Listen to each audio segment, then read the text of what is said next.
Warning, mature content ahead. You are now entering the Atomic Nerd Alert.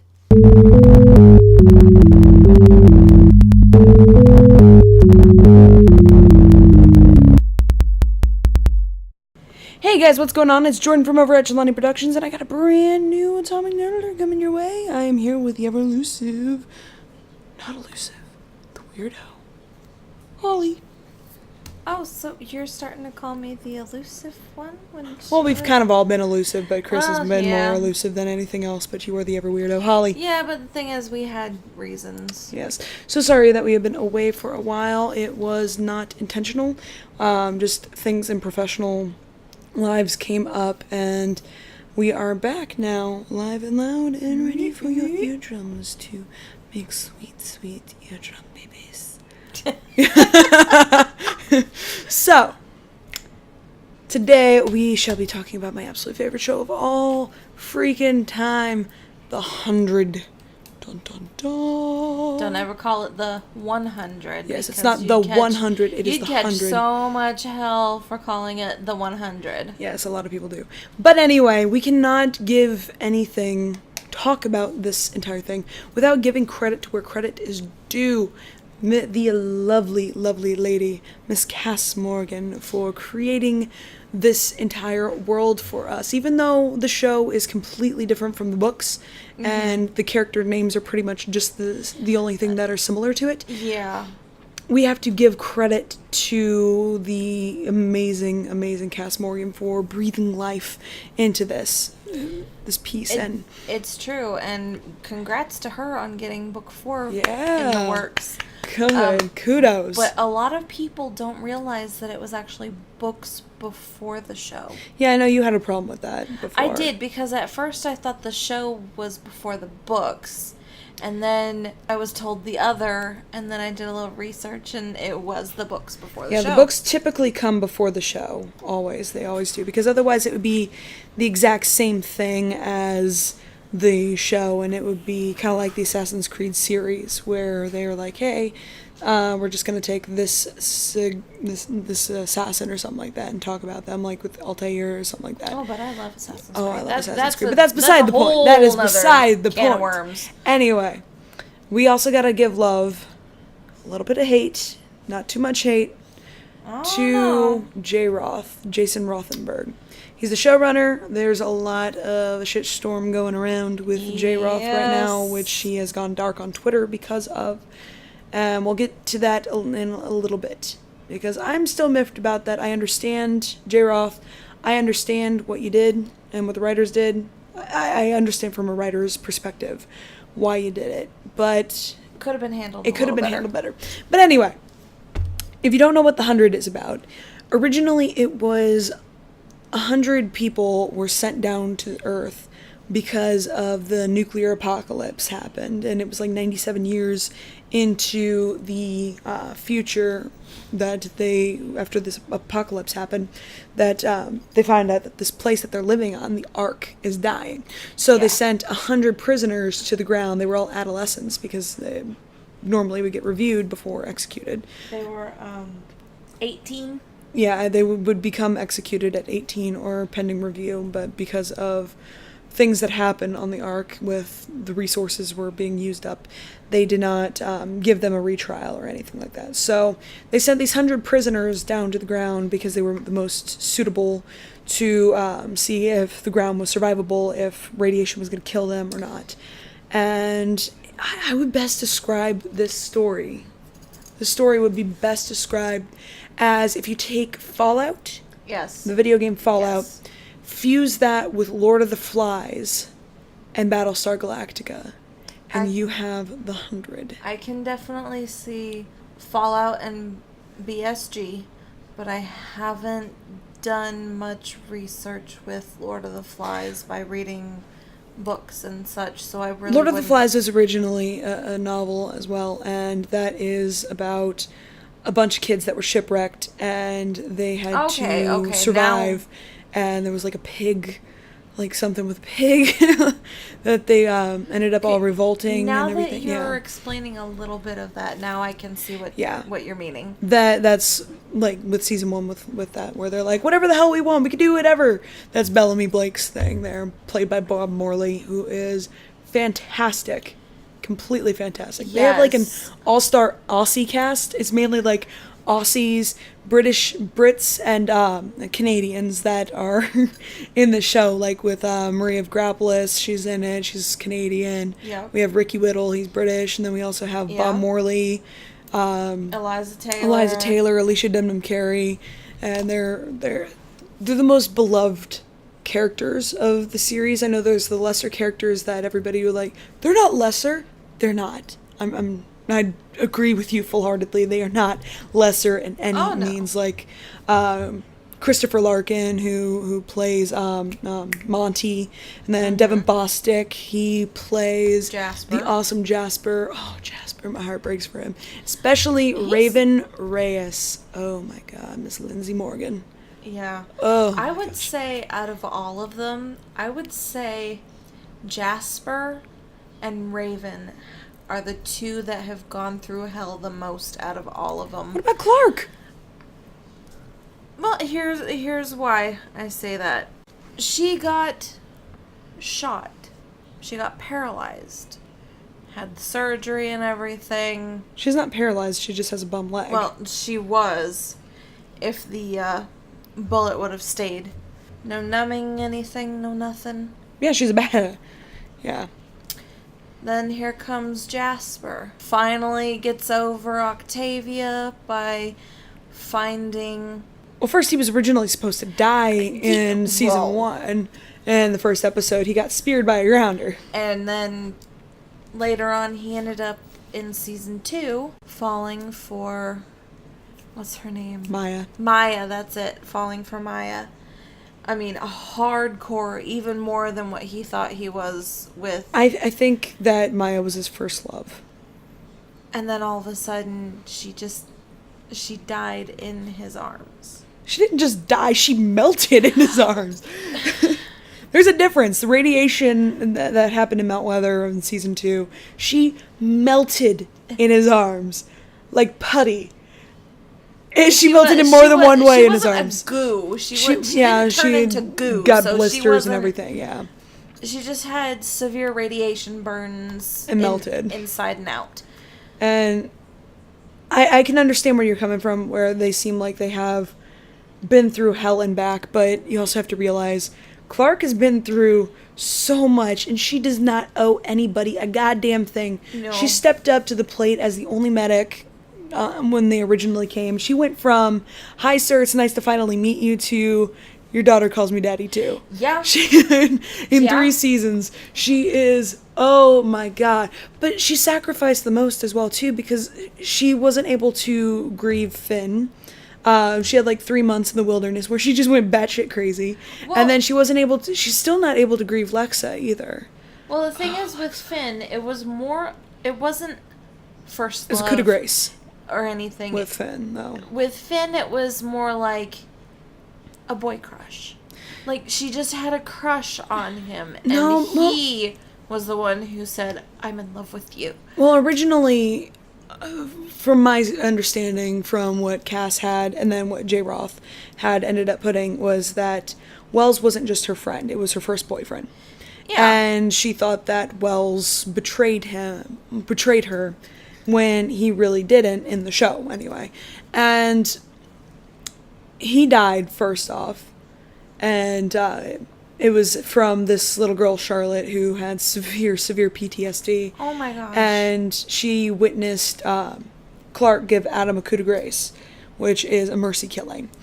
And she saw that, and Charlotte saw that and killed Wells, and there was this huge thing with Murphy, which is played by Richard Harmon, who is a badass, complete badass. Season 1, you want to hate Murphy. You do, you want to hate him, but you also sympathize with him so much.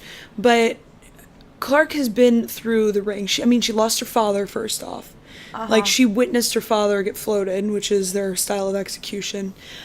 She has lost Wells. She lost Finn, that was another coup de grace. And then she also lost Lexa. But also in the same process, she also was blamed for everything. And she's only like, 18, almost 19 at this point, and has already 905 by the end of season 2, 905 confirmed kills under her belt. Some that are credited to her, some that are not because of the bombing in Tom DC, but she was responsible for that, for not telling people about that. But she has the most weight on her. And for that was a tough call to just up and leave and not tell anybody. Mm-hmm. That was like, okay, this many people died to save this many people. And then when she had to pull the lever, it's always levers with that, but that's beside the point. When she had to pull the lever to kill everybody in Mount Weather because they were torturing her mother, that was just like the point of no return. She went off into the sunset in the end of season 2. Well, it wasn't just because they were torturing They were going to kill everybody, and Lexa left them. But she did it to save her people. And, I mean, Clark wouldn't have done something. They were digging for fucking bone marrow in the most horrific way. They were. But when you realize the 100 would do the same thing if they had to. They wouldn't do anything different. I really believe that with Mount Weather, they weren't bad, evil people. No, they weren't. They were just doing what they thought was right for their people.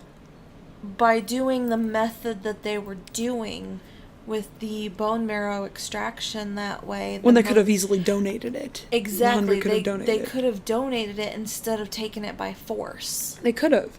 And then they could have joined forces and then got with, destroyed the commanders and all that. But that would destroy one of the best ships of all time. The Ship of Dreams. It really would have. It would have destroyed the Titanic. I love the Titanic. But we'll talk about shipping here in a minute.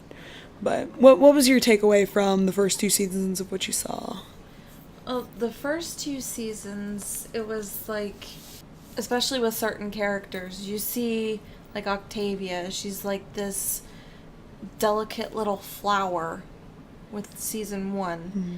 And then she's come to her own by season 2. She's her own hero. And with Lincoln, she was already born like a fighter type of thing. Oh, yeah. Which she really was. I mean, she spent all of her life... 16 years underneath the floors. Hiding. Yeah. Because you could only have one kid. And she was the sibling, yeah. She was the little one.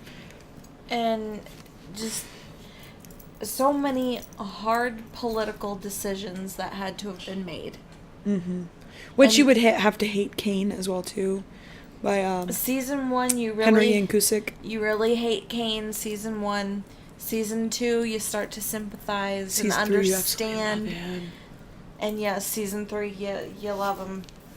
Just like you turn around and love Murphy. Yeah. Which, there's a lot going on with these characters. Because none of them are stagnant characters. And if they are stagnant characters, they get killed off really quickly. I mean, very, very quickly. And that's something that the 100 is very good at doing, is killing off their characters. I mean, they're almost up there with killing off their characters like George R.R. Martin killing off all of his characters there, like some of the most beloved characters. I will say it was a little interesting and the nod that was to him when Bellamy's girlfriend, Gina. Yeah, the Red Wedding. It was just like the Red Wedding. It really was. That, I was like on the edge of my seat when I saw that. I was like, no, God, no, why? And all the Bellarkers were like, yeah, now they can be together, like in the books. No.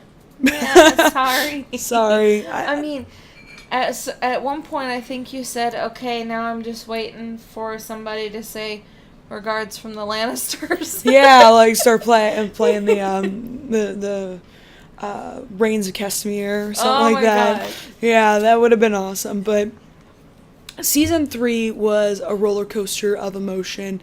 It was the one season that single-handedly had me screaming at the TV like, the entire time, freaking out, God. going, what the fuck? What the fuck? What the fuck is this shit? No, no, no, no, no, no, no. Oh, God, no. Why? Like, me sitting there going, calm down. It's just a show. It's not just a show. Down. Well, at first, before I noticed everybody so hardcore into it, especially Jordan here, I'm like, okay, calm down. Just there is no calm chill. down. There's no chill with the show. Chill out. And she's like, no, no. Oh my gosh, like with the atrocities that happen in episode 307. Oh. The trope killings. Oh, God, no. But we will talk about that here in a minute. Let's start talking about some of them ships. Let's go down with these ships, because I know I did. I know. For a fact, I went down with the ship. I raised the Titanic flag, and I screamed, oh, Heda, my Heda. That's right, guys. Jordan is a big Lexa fan. Oh my God, yes. You cannot have Lexa without Clark, and you cannot have Clark. You cannot have Clark without Lexa anymore. I mean, they were the epitome of soulmates. If you look at Linktavia, and if you look at Clexa, they were the epitome of soulmates. One was an interracial couple, and then the other one was a lesbian couple, but Clark is actually bi. So that's just something that I was like, yeah, finally progress in shows. But it's also a very big double-edged sword at the same time, because The 100 does have a very, very, very vast, large, diverse cast. I mean, it's a very diverse cast that you're going to step on some toes. There's going to be some people of color that end up getting killed off. There's going to be some white people that end up getting killed off. There's going to be people of all ethnic backgrounds, all sexualities, everything. Yep. And in this show, race and sex and homosexuality and trans and all of that, all those matters do not apply, because in this universe, everybody is a person. Everybody has the same amount of power. Everybody is equal to one another. And their whole philosophy is, if I love them, I love them. It doesn't matter what they are. Exactly. It's like, oh, you have a boyfriend. Okay. Oh, you have a girlfriend. All right.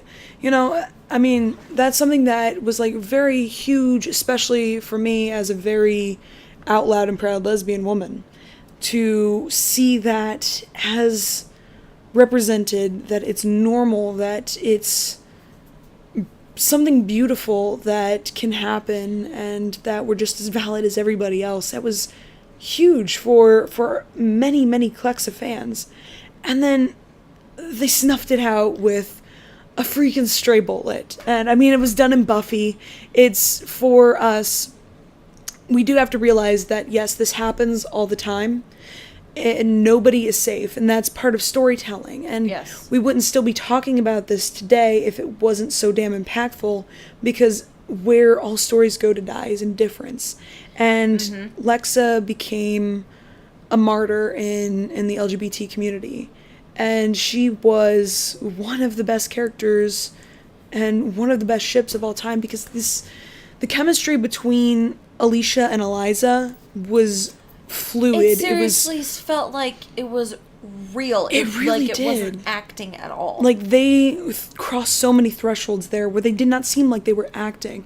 The way that Alicia would just look at Eliza, and I mean, they're really good friends off screen as well too. Oh my gosh. But the way they had like this play off of one another, they had this beautiful dynamic and chemistry, and to see all those things that are what ifs just completely snuffed out is just horrendous. And I mean, we look at the episode 316 when Clark was able to, at a moment's notice, at a whim, when she exited the City of Light, just say a couple words and the chip would come out of her neck.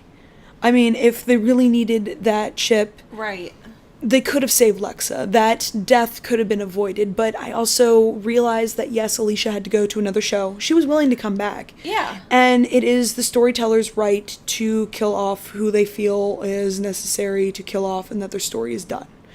I understand that, I get that, but it's also one of the most hurtful tropes, because even though this is happening in the future, we are seeing this present day, 2016. We were seeing this correct. Last year. We were seeing this, when The 100 came out, and we all had that clue, like, ooh, I think she might be gay. Like, all of us gay babies out there knew from the get-go that Clark was bi, at least bi, because she gave off that impression so much. Not just that, just the way that she would look at other women within the camp. Yeah, like they were eye candy as well too. She's like, ooh, there's Finn, he's eye candy. Ooh, there's some other eye candy. That's like why some of the chemistry, like the Dr. Mechanic, well, sorry, not the Dr. Mechanic, that is Abby. Abby and Raven, which is a little weird. That's a little weird. No. But no, the Princess Mechanic or the Bellark or anything like that, because Eliza is that impactful as a person that she just has like this raw chemistry with everybody. But with this Lexa, it was, for me personally, incredibly impactful because it was one of the best representations of LGBT people out there. And when this powerful, raw nugget of human emotion, like humanity in its purest form, was just completely snuffed out. I know I was crying like a baby.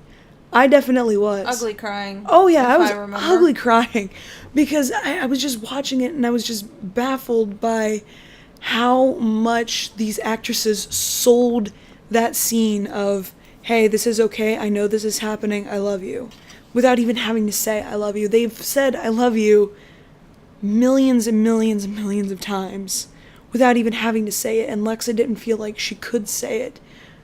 And that's something that I don't feel that was right either. I think that she should have been at least able to say it, especially in the City of Light when she was able to see Clark, but that might have been something that Clark wouldn't be able to let her go, and she wouldn't have do everything in time. I mean, so that's why Eliza took Lexa would have said I love you to Clark, it's like it was like game over. Yeah, Clark would have fought along with her saying I'm not leaving you. But I know Eliza was the one that said that she wanted to put the I love you in the end. It wasn't originally in the end, but she felt like it was because it was needed, and she said that at OzCon of 2016 in Melbourne, Australia. I think so.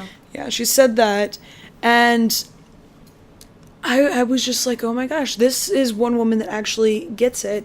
And it was amazing to see what was happening on screen and off screen. What I loved was as soon as Clark said, I love you to Lexa, that smile that crept on Lexa's face. Yeah, she was just all smiles.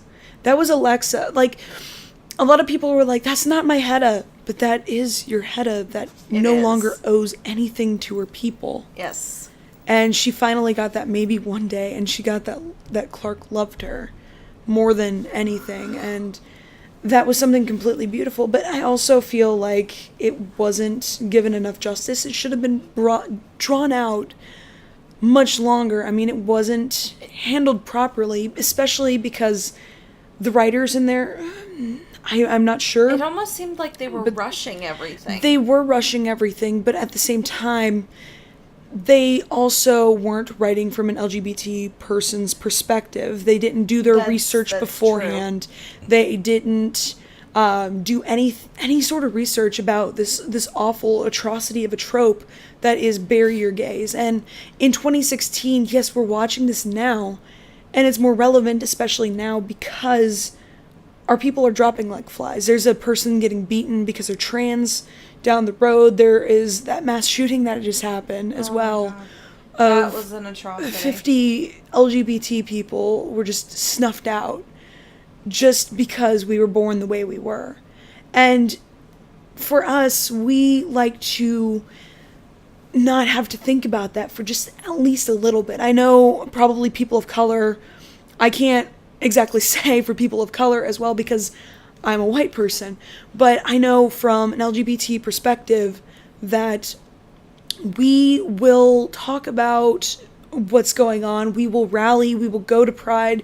We are also living in fear of loving who we love, and then we go home and we want to watch something to just Remind you of just kick off, relax, maybe have a beer, or if you're of legal age, and just hang out and just forget the world for an hour. And we're watching this beautiful episode that Clark and Lexa finally get together, and then all of a sudden, bang, she's gone. And it's just like another reminder that we're nothing. But we are. I mean, we've done so much good since Lex's death. I mean, people keep freaking out about the negatives and how some of the Lexa fandom have absolutely no chill whatsoever, and they go to the actors and they keep hounding the actors and hounding the actors, but they're also sick of hearing all this too. They did not write this. They just did everything that they possibly could to make it as best as they possibly could. Right. They didn't intentionally do this. I don't think that they did that out of malice. I think from a storyteller's perspective is why they did what they did. But it was also very hurtful, and a lot of people, especially a lot of negative people in the fandom and other fandoms, are like, hey, this is wrong, you shouldn't be attacking these people, but that's just a small percentage. What they don't see is that huge percentage that are rallying behind and causing change in television and Hollywood with the Lexa pledge, which is that you will not kill off your LGBT people just for ratings, just for story and everything, because that's just how things are done. And not just that, but people, especially writers, who just decide to, I'm gonna kill off this gay person, they're gonna catch a lot of hell for that. Yeah. They do. They really do. A lot of hell for that. And it makes the writer or that showrunner or that network seem incredibly homophobic or against people of color if they kill off the person of color or something. But I don't really think that with 100 they did that out of malice. I think that they were like, okay, this person's story is done. We gave him a beautiful send-off and everything. But it was just so rushed. And there was so much good that did come out of it. I mean, almost $200,000 has been raised for the Trevor Project, which helps LGBT teens in need put down that razor, get the help that they need, get support and love and rally behind them. And Trevor Project is a very good thing to do. I mean, they don't care if you donate like $1 or 50 cents or a penny, just that you're getting every cent helps. And that you're getting the word out there, you're tweeting, you're doing something to help us, because it's a community. We're a huge community, and I always say my people with the LGBT and allies, because we are all the same people. We're 99% made up of the same genetic material, and to see that portrayed on screen as a very beautiful ship, it was amazing to actually have that for once. But again, it still had that negativity with being snuffed out, but we're also causing change. We're striking change and getting people behind us and seeing that, no, this is not okay. Yes, this is happening to us in real life, and no, we shouldn't have to see it all the time and be reminded about it all the time. And the Lexa fandom is some of the most passionate people of all time, and I give mad props to the writer's room and Jason Rothenberg for making a character that is so dynamic and so beautiful and raw, and also Alicia Debnam-Carey, because they did 20%. Oh my God. The writer's room and Jason and everybody did about 20%, and the rest of it was just the beautiful masterworks of Alicia Debnam-Carey, and she deserves all the praise that comes to her, because she is seriously one of the greatest actresses of the 21st century for her age. She really is. I mean, she gets deep into that character. And she's almost 23 years old, too. Next month, she will be 23 years old. And she has got some mad skills. Oh, yeah, her and Eliza both. I mean, oh my gosh. With Alicia, even on her other shows that she's been on, like Fear the Walking Dead, in one instant, in one absolute huge instant, her face reads everything. It says everything. It says a million words without even having to say that. Oh and my it's just God. with one flick of her eyebrow or something. And you're just like, oh my God, this is an amazing woman.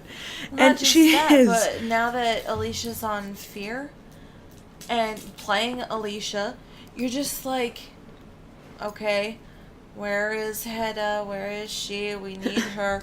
And then when she yelled Oh God, at that yell. Chris, that's Yeah, when we're you're like, okay, Heda's back. Okay, Heda's now back. she's back. Because that's where all the fandom went with Alicia. Yes, she was a guest star on there, but she became a cult classic fan favorite instantaneously within the 2 seasons that she was in. She became this amazing, amazing person. And I mean, she's already been an amazing person. And you look at her as herself, as Alicia debnam-carey, and you look at Lexa and you're like, is this the same person? Right. How is this the same person?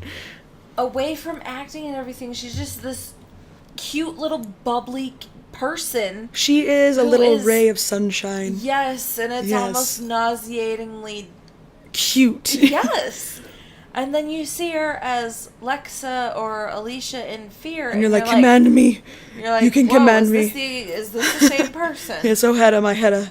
You may command me anytime. I will be your you clone. would say that. Maybe. No. Your face. I'm sorry, I wish you could see Ollie's face. It was hilarious. Oh, no, but that Okay. power couple. And then you gotta also hand it to the other actors as well, too, with the other ships. Especially Ricky Whittle and Marie of Gropolis. I hope I'm saying her name correctly. I hope I am. But oh my God.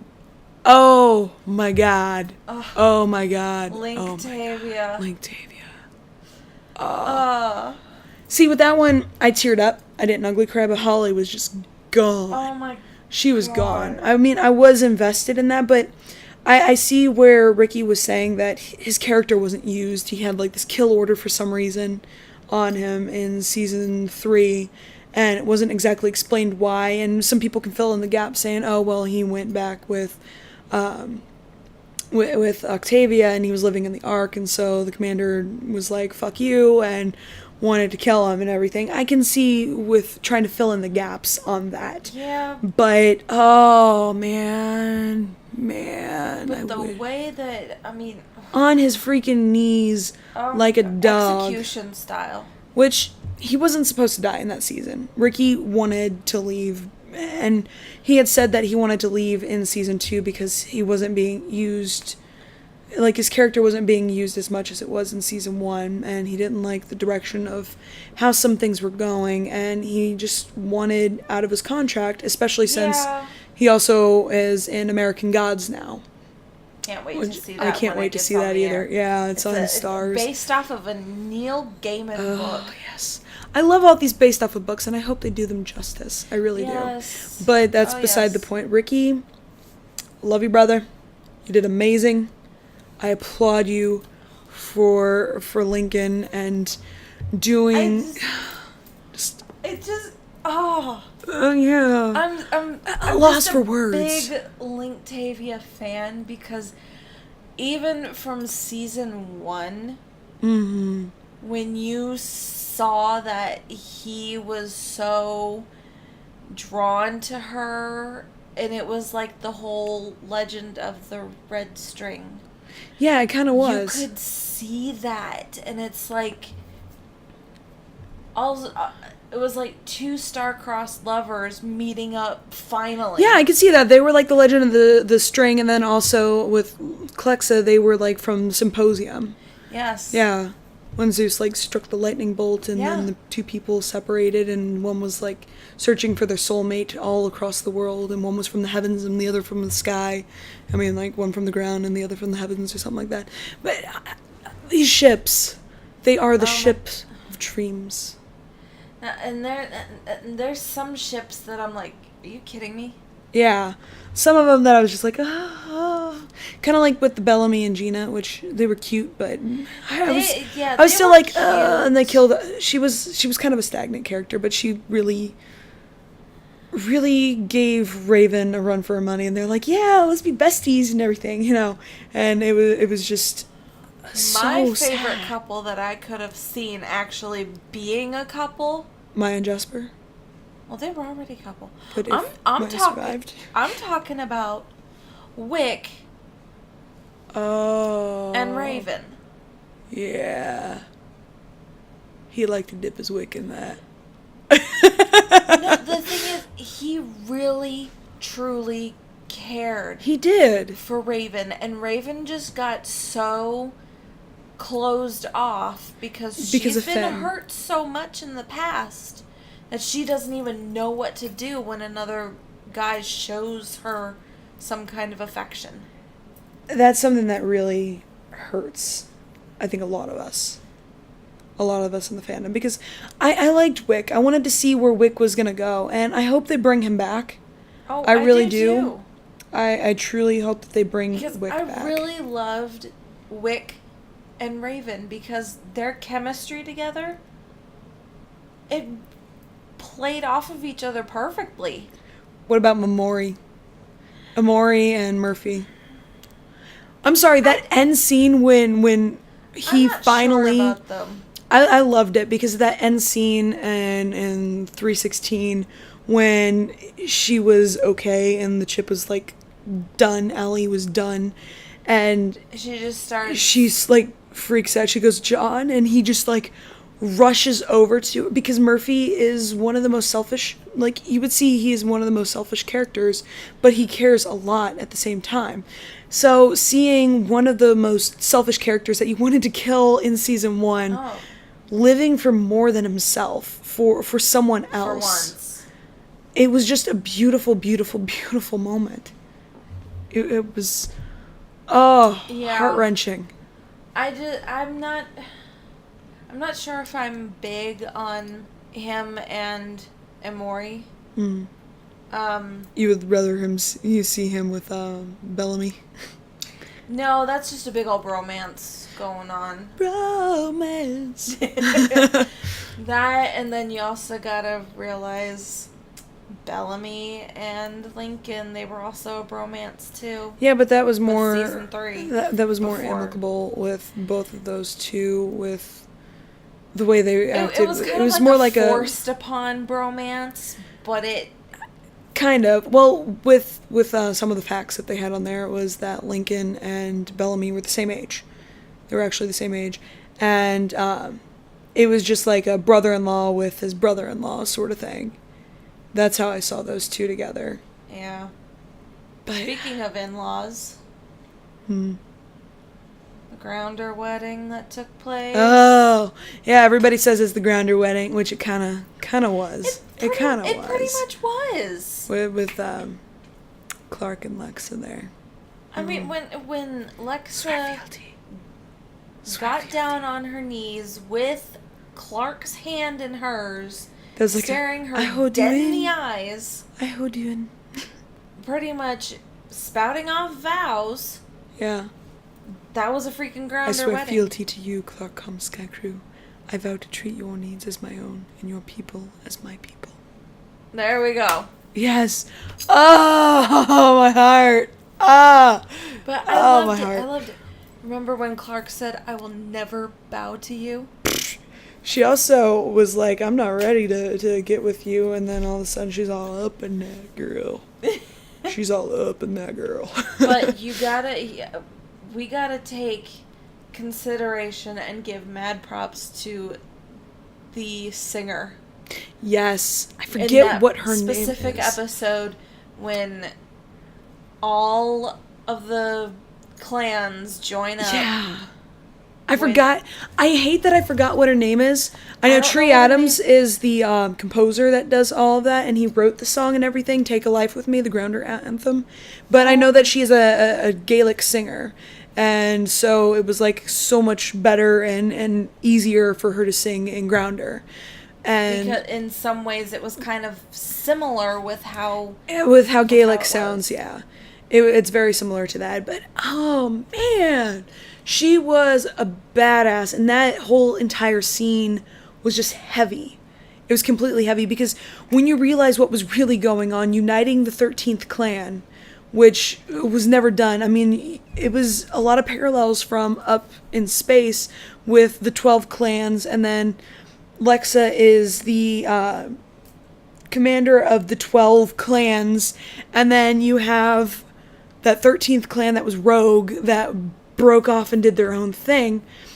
Having that, the earth and the sky colliding. That's what that was. And some of those were like acts of war for some of those people. Especially Isketa. Oh my god. I hate Isketa. I hated Rowan's mother. Naya. Oh, she was the biggest Played by bitch Brenda of them all. Strong.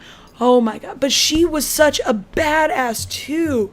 Brenda Strong was really good at playing her. I mean, it was almost to the point of where you're like, I don't like this person even in real life. Because I know Alicia said that it was very intimidating with her there because she has just this striking presence anyway.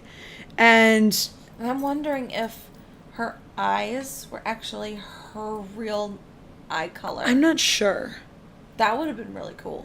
That would have been really cool. I don't think that it is, because most of the cast already have just the most gorgeous, striking eyes. I mean, Ricky Whittle has that liquid topaz. Oh. Then you have Eliza that has that deep, deep blue, but in certain lights it just turns like baby blue. And then Alicia has the most gorgeous silver greens I've ever seen on a person. It's intense how much their eye color just pops throughout the entire thing. And then Marie as well. She has like the most gorgeous, intense eyes as well too. But I think that it might have been contacts because it was like so light blue. I haven't seen that light of blue on a person.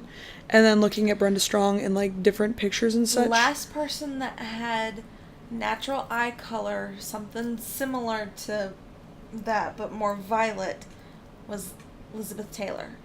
Yeah. Hers were violet and those were natural. So I don't know if you're correct if they were contact lenses. That's something that we might have to look into. Like that.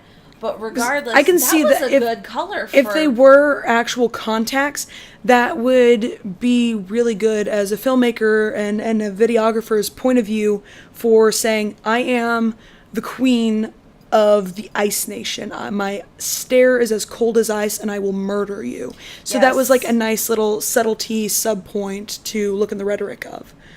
And I really like that. But something that I want to see is what the hell happened with Kostia as well too. You keep hearing... Yeah, you keep hearing about Kostia and... How the Ice Nation knew something or thought something, and yeah, Kostia's... They cut off Kostia's head and then mutilated her body, tortured her, all that sort of thing, and then delivered it to Lex's bed. Pretty much did a whole Godfather thing. But for the Ice Nation to join Lex's coalition, they had to banish Rowan from the Ice Nation. So what I'm thinking is that Rowan might have actually been the one that killed Kostia. I think he might have been the one that killed Kostia. He very well could have. And then I also want to see more of Luna. I hope we haven't seen the end of Luna either, because I want to see what is up with that whole situation, whether she's actually related to Lexa somehow, or childhood friends, or if Kostia was her sister or something, or I don't know, because Luna said that she killed her brother and then she was matched against Lexa in the next round. So my thinking is just speculation because it was not exactly said. They could have been from the same tribe and grown up together. That could have been, yes. Mm-hmm. But they also could have been siblings or cousins or something, because Luna, if she had to kill her little brother, why the hell would she want to kill her sister too? So of course she's going to run away and realize this is wrong, I shouldn't be killing. Right. And that's what makes her the most perfect candidate of being the next Heda. And I just hope that we haven't seen the end of her. And I think I'm not sure, but I think Octavia might run back to them and say, I'm done fighting, because she killed Pike. Fucking asshole. She killed Pike for... I wasn't expecting that ending at all. I was. I think everybody else was, because they all just looked at her like, oh yeah, I can see that. And then she just walked out. I mean, I was expecting that. And Mike Beach playing Pike, oh my god. Octavia to just look at him nod, like, yeah, we're cool. Mm-hmm. And then all of a sudden just run her blade through him. Oh, I was expecting it. I definitely was. Because that ending didn't really feel like a season-ending cliffhanger. It just felt like a regular episode ending. Yes. Yeah. So that's why I'm like, they probably could have done a better ending. But we gotta give some props to Mike Beach as well, too.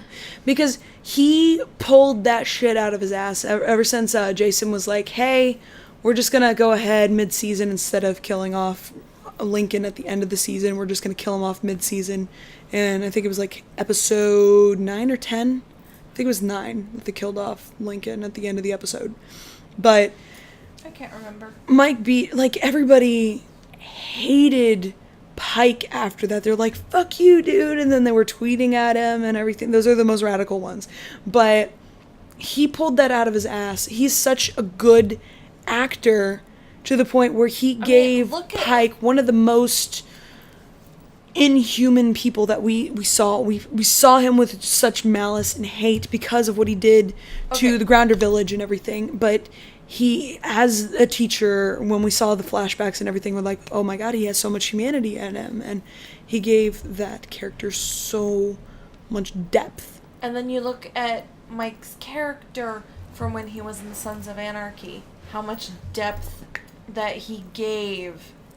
And then you see him in this. Yeah, Mike Beach is just a badass dude. He is just a badass dude. He's one of those that'll get into that role, and you're just like, God, I hate this fucking character. But he's such a big-ass teddy bear with some of the cutest kids. Like, if you look at his Instagram, he's, like, posting all his kids everywhere. And he has some of the cutest kids I've ever seen. And, oh my god, he's like a doting dad. And you're like, how is that the same person? That's kind of the same with Alicia. You see her, you know, at all these different events with some of her friends, kind of having a good time, and then you see her in all these different roles, and you're like, that's the same person? Right? And then same with Eliza, with her upcoming role in Thumper. Yeah. You see her in a different hair color with the wig, and you're like, is that even Eliza? Yeah. It's very, very striking. And then you also have to give it up to Paige Turco as well as Abby. Oh, Abby. Oh, my heart breaks for her so much. Like, when she saw Clark for the first time in season 3, I was just like, oh my god, my heart. Like, she's like, seen my daughter. Yeah, she's like, just hold on, just let me look at you for once, please.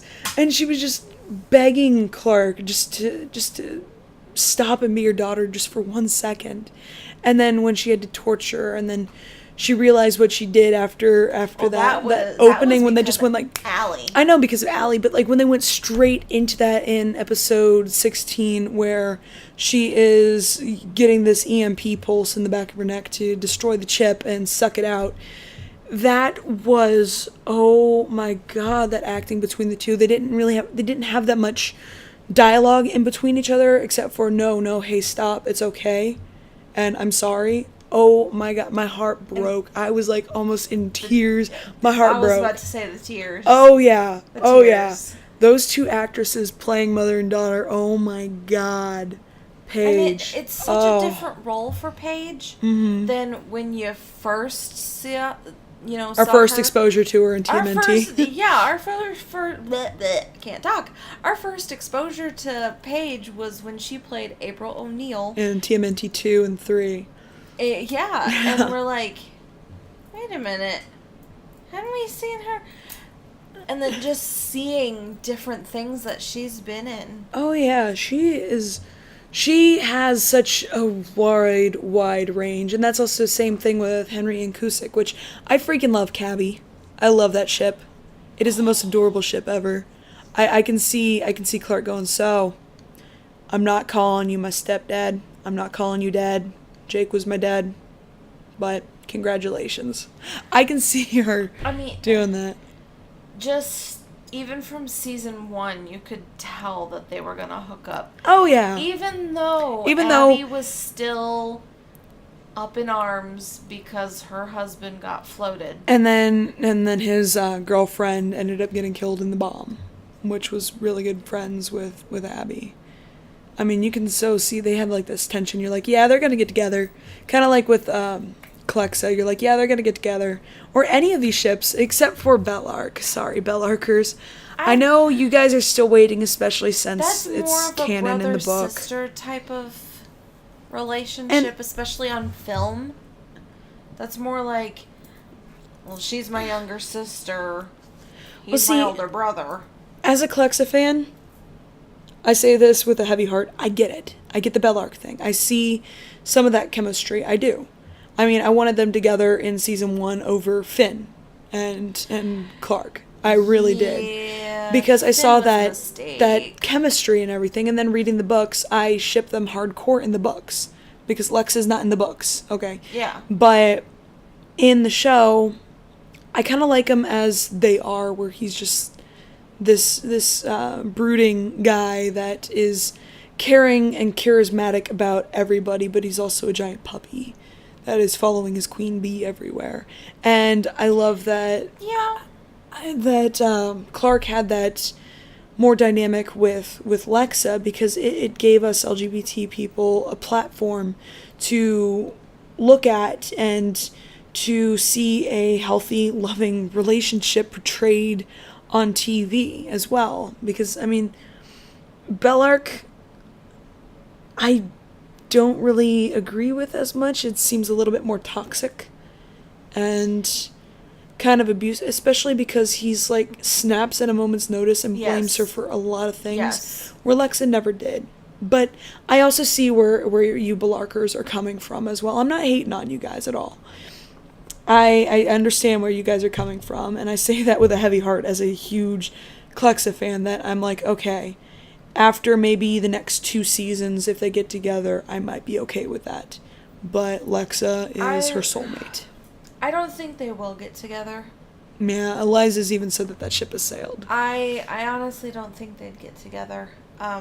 Because Bellamy is more worried about trying to get Octavia to accept him again.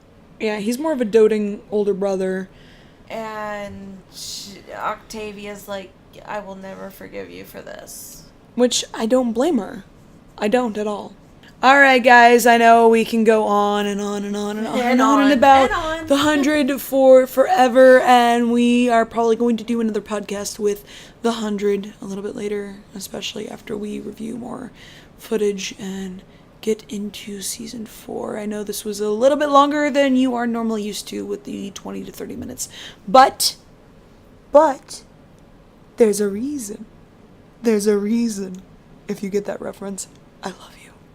Anyway, we will be back. Sorry again that we have not been as active. Just a lot of personals and professional and school stuff, and that takes precedence over podcasting, unfortunately, since this is not our day job.